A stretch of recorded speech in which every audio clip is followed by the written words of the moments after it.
오늘은 많은 예비 은퇴자들이 가장 듣기 싫어하지만 반드시 알아야 하는 이야기로 시작합니다. 돈이 준비되면 삶도 따라올 것이다. 하지만 실제 은퇴자 데이터를 보면 이 말은 절반만 맞는 것으로 나타납니다. 특히 5억 정도의 자산을 모으고 은퇴한 분들 사이에서 심리적 붕괴를 호소하는 사례가 의외로 많다는 점이 연구에서 반복적으로 확인됩니다. 왜 이런 일이 벌어질까요? 오늘은 그 근본적인 원인을 실제 사례와 심리 데이터를 바탕으로 설명해 드리겠습니다. 한 40대 후반 은퇴자의 사례입니다. 그는 5억을 모은 뒤 사측의 희망퇴직 제안을 받았고 이 정도면 조기 은퇴해도 괜찮겠다는 자신감을 갖고 회사를 떠났습니다. 은퇴 후 첫 2달 동안 그는 누구보다 자유로웠습니다. 출근 압박은 없어지고 사람을 만나면 이제 좀 살겠다고 말할 만큼 표정도 밝아졌습니다. 하지만 문제는 세 번째 달부터 시작됐습니다. 그는 아침에 눈을 떠도 오늘 해야 할 일이 없었습니다. 하루를 어떻게 보내야 할지 감이 잡히지 않았고 시간은 느리게 흘렀습니다. 그동안 직장이 잡아주던 리듬이 사라지자 일상 전체가 흔들리기 시작했습니다. 자신이 무기력해진 걸 인정하기 싫었던 그는 처음엔 이건 일시적이야 라고 스스로를 다독였습니다. 하지만 석 달, 넉 달, 5달이 지나도 상황은 나아지지 않았습니다. 그의 소비 패턴도 변했습니다. 외로움과 불안감을 달래기 위해 카페를 돌아다니고 필요 없는 온라인 쇼핑을 반복하며 한 달 지출이 평균 60만 원씩 늘어났습니다. 심리적 공허감이 소비로 전이된 전형적인 패턴이었습니다. 정작 그는 나는 절대 감정 소비 안 해라고 말하는 사람이었습니다. 하지만 은퇴 후 심리 데이터는 말합니다. 사람은 자신이 스트레스나 불안을 느낄 때 자기도 모르게 감정적 소비를 증가시킨다고. 결정적인 변화는 정체성 상실이었습니다. 50대 은퇴자들을 대상으로 한 심리 연구에서 가장 흔한 표현이 있습니다. 나는 회사를 떠난 게 아니라 나 자신을 떠난 것 같다. 직장에서의 역할이 사라지면 본인의 가치가 희미해지고 일에 의존했던 자존감이 무너지면서 삶의 중심축이 흔들립니다. 이 남성도 마찬가지였습니다. 그는 어느 날 아내에게 이런 말을 했습니다. 나 요즘 아무것도 아닌 사람이 된 것 같아. 가족도 놀랄 만큼 예민해졌고 짜증도 늘었습니다. 관계가 약해지자 그는 더 많은 시간을 혼자 보내기 시작했고 고립감은 더 심해졌습니다. 여기서 중요한 심리 데이터가 하나 있습니다. 은퇴 직후 우울감 위험은 평균 2.4배 증가합니다. 특히 준비 기간이 짧거나 은퇴 후 시간 구조가 없는 사람은 그 위험이 3배 이상 증가하는 것으로 나타납니다. 이 남성도 그 범주에 해당했습니다. 문제는 돈이 아니라 시간의 진공 상태였습니다. 은퇴를 준비할 때 사람들은 대부분 재정 숫자만 계산합니다. 생활비 200만 원이면 된다. 연금 들어오면 괜찮다. 배당금으로 부족한 부분 채우면 되겠지. 하지만 심리 연구에서 말하는 핵심은 다릅니다. 인간에게 가장 큰 스트레스는 돈 부족이 아니라 목적 부족입니다. 해야 할 일이 없을 때 뇌는 방향성을 잃고 그 혼란이 우울감 불안관계 악화로 이어집니다. 은퇴 후 무너지는 패턴의 1순위가 바로 이것입니다. 그렇다면 왜 5억 은퇴자들이 특히 위험군으로 분류될까요? 첫째, 기대와 현실의 간극이 큽니다. 5억이면 충분히 자유롭다. 이 믿음은 현실에서 빠르게 깨집니다.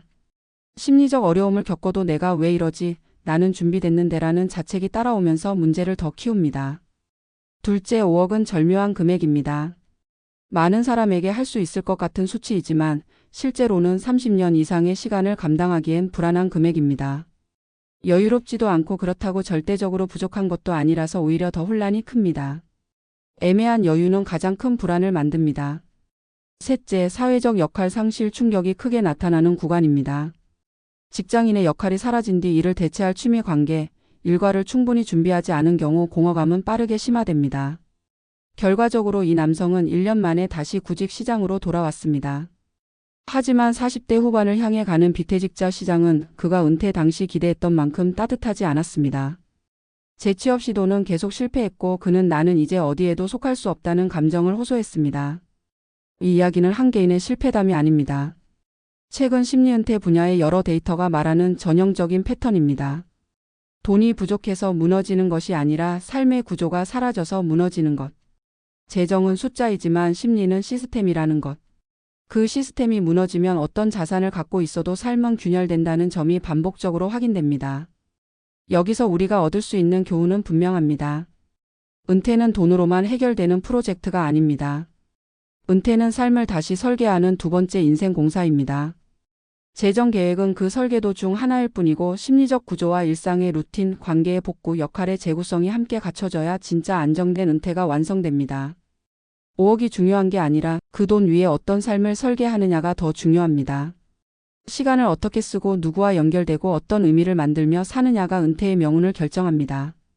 돈은 삶의 기반을 만들 뿐이고 삶을 지탱하는 것은 결국 사람이 만들어가는 일상의 구조입니다. 오늘의 이야기가 은퇴를 준비하는 여러분께 중요한 경고이자 안내서가 되었기를 바랍니다. 자산의 크기보다 삶의 구조가 더 중요하다는 점 잊지 않으셨으면 합니다. 은퇴 준비에서 가장 많이 등장하는 숫자가 있다. 바로 5억이라는 금액이다. 많은 직장인에게 5억은 손에 잡힐 듯 잡히지 않는 목표 금액이면서도 동시에 가혹한 현실 속에서 유일하게 기대를 걸 수 있는 수치이기도 하다. 사람들은 이렇게 말한다. 저 정도만 있으면 나도 이제 회사를 벗어나 내 삶을 살 수 있을 것이라고. 그러나 실제 은퇴자들의 이야기를 깊게 들여다보면 5억은 자유의 문을 여는 열쇠가 아니라 새로운 혼란의 문턱일 때가 훨씬 더 많다. 특히 예상보다 빠르게 심리적 균열이 찾아오는 사례들이 반복되며 연구자들이 이 금액대를 위험 구간이라고 부르는 이유가 명확해지고 있다. 5억을 모아 은퇴했던 남성의 경우도 그 대표적인 사례다. 그는 20년 가까이 한 직장에서 묵묵히 일하며 가족을 책임져 왔다. 승진 스트레스도 컸고 조직 문화도 지쳐 있었고 매일 반복되는 회의와 보고서 속에서 삶의 의미를 느끼기 어려웠다. 그래서 그에게 희망퇴직 제안은 두 번째 인생을 여는 초대장처럼 느껴졌다. 퇴직 후 첫 2달은 꿈만 같았다. 오랜만에 아침 해를 보며 산책을 했고 가족과 충분한 시간을 보냈고 스스로에게 여유를 선물하는 시간이었다. 하지만 이 평화는 생각보다 빨리 끝났다. 세 번째 달부터 그는 자신 안에서 무언가가 무너지고 있다는 걸 서서히 감지했다. 하루를 어떻게 써야 할지 감을 잡지 못했고 시간이 남는 것이 축복이 아니라 고통이 됐다. 그는 하루 종일 손에 휴대폰을 들고 SNS를 돌려보다가 저녁이 되면 의미 없이 피곤해지는 자신을 발견했다. 퇴근이 없는 하루는 처음엔 자유로웠지만 그 자유는 곧 방향성을 잃은 공허함으로 변했다. 직장이라는 시스템은 단순히 돈을 벌어다주는 장소가 아니었다. 삶의 리듬을 잡아주는 구조였고 인생의 시간을 조각내어 의미를 부여하는 틀이었다. 그 틀이 사라지자 인간은 결국 스스로의 시간을 통제하지 못하는 존재가 된다는 사실이 적나라하게 드러났다. 그는 자신이 예민해졌다는 걸 스스로도 알고 있었다. 가족이 사소한 질문을 해도 짜증이 났고 본인이 짜증냈다는 사실에 다시 자책했고 그 자책은 또 다른 불안을 불러왔다. 완전히 악순환이 시작된 것이다. 이 과정에서 그의 소비 패턴에도 큰 변화가 일어났다. 원래는 절약을 생활 습관처럼 하던 사람이었지만 은퇴 이후엔 카페 방문 횟수도 늘고 필요 없는 물건을 사는 일도 많아졌다. 그는 나는 감정 소비 안 한다고 강하게 말하곤 했지만 실제 결제 내역을 보면 정서적 공백을 메우기 위한 소비가 분명히 포착됐다. 심리 연구는 은퇴자의 소비 증가가 단순한 낭비가 아니라 정체성의 흔들림에서 파생된 방어 행동이라고 말한다.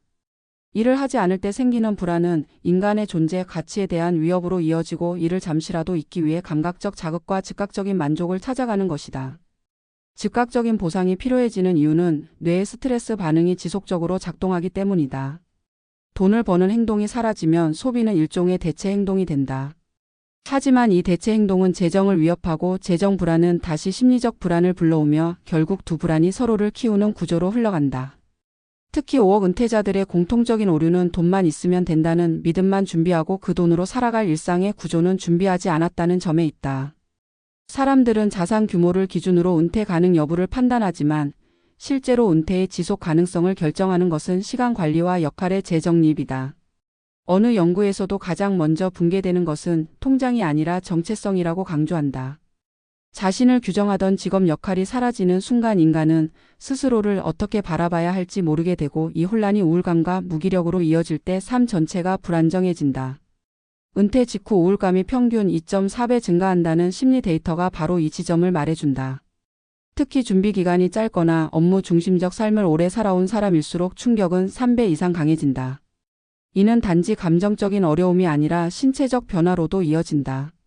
사회적 연결이 줄어들고 일상의 루틴이 사라지면 몸의 활성도가 떨어지고 스트레스 호르몬이 증가하며 실제 체력과 면역력도 급격히 감소하는 경향이 있다.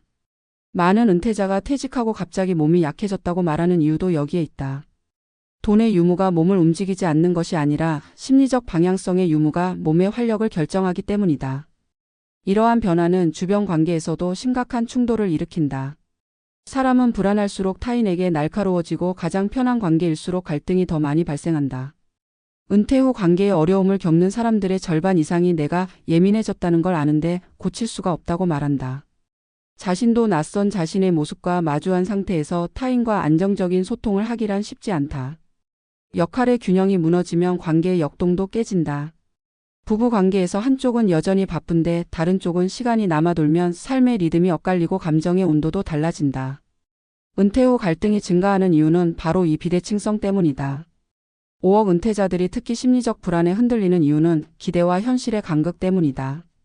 5억이 있으면 적어도 불안하지는 않을 것이다라는 믿음을 갖지만 실제로는 20년 이상을 책임지기엔 부족할 수도 있고 소비가 약간만 늘어도 빠르게 소진될 수 있는 금액이다.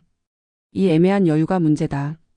여유가 너무 많으면 방심하지만 여유가 너무 적으면 불안하다. 사람들은 이 중간 지점에서 가장 큰 혼란을 느끼는데 5억은 바로 그 중간 지점에 위치한 대표적인 금액이다. 그래서 할 수 있을 것 같다는 희망과 혹시 부족하면 어쩌지라는 불안이 동시에 존재하며 심리적 균열이 더 크게 발생한다. 결국 이 남성은 1년 만에 재취업을 시도했지만 현실의 벽은 그가 예상한 것보다 훨씬 높았다. 이직 시장은 젊은 세대로 빠르게 재편되고 있었고 비슷한 연령대의 구직자들 사이에서도 경쟁이 치열해졌다. 그는 나는 어디에도 속할 수 없다는 감정을 자주 표현했고 이는 무력감으로 이어졌다. 은퇴가 실패했다고 느끼는 순간 그의 자존감은 더욱 흔들렸고 다시 삶을 세우는데 더 많은 시간이 필요해졌다. 이 사례는 개인적인 문제가 아니다. 여러 심리 데이터와 은퇴 연구, 그리고 실제 인터뷰들을 종합해보면 은퇴의 본질적 실패는 돈이 아니라 삶의 구조가 무너졌을 때 발생한다는 점이 반복적으로 드러난다. 재정은 기반일 뿐이며 기반 위에 어떤 집을 짓느냐가 삶의 질을 결정한다. 일상을 지탱하는 것은 결국 사람이 만들어가는 루틴과 관계, 그리고 목적이라는 요소다. 돈은 그 목적을 지원해줄 뿐 목적 자체가 되지는 않는다. 은퇴는 재정적 프로젝트인 동시에 심리적 재건 프로젝트다. 은퇴를 준비한다는 것은 자산을 쌓는 일과 동시에 새로운 삶의 구조를 설계하는 일이어야 한다. 시간을 어떻게 쓸지, 누구와 연결될지, 어떤 새로운 역할로 자신을 정의할지에 대한 계획이 없는 은퇴는 결국 불안정한 상태에서 흔들릴 수밖에 없다. 따라서 우리는 이 사례에서 중요한 교훈을 얻을 수 있다. 은퇴의 성공은 돈의 크기가 아니라 삶의 구조에 의해 결정된다는 점이다. 자유는 시간이 많아질 때가 아니라 그 시간을 채우는 방식이 분명할 때 시작된다. 돈은 기초이고 삶은 그 위에 세워야 하는 건축물이다. 숫자가 아니라 방향이 은퇴의 질을 만든다는 사실을 잊지 말아야 한다. 은퇴를 꿈꾼다면 금액보다 먼저 하루를 어떻게 설계할지, 삶의 의미를 어디에 둘지, 어떤 인간관계를 지켜낼지를 고민하는 것이 진짜 준비의 시작이다. 이런 구조를 갖춘 사람만이 은퇴 후에도 흔들리지 않는 삶을 유지할 수 있다. 오늘의 이야기가 많은 이들에게 은퇴 준비란 결국 새 삶을 다시 짓는 과정이라는 사실을 깨닫게 해주는 작은 지도가 되길 바란다.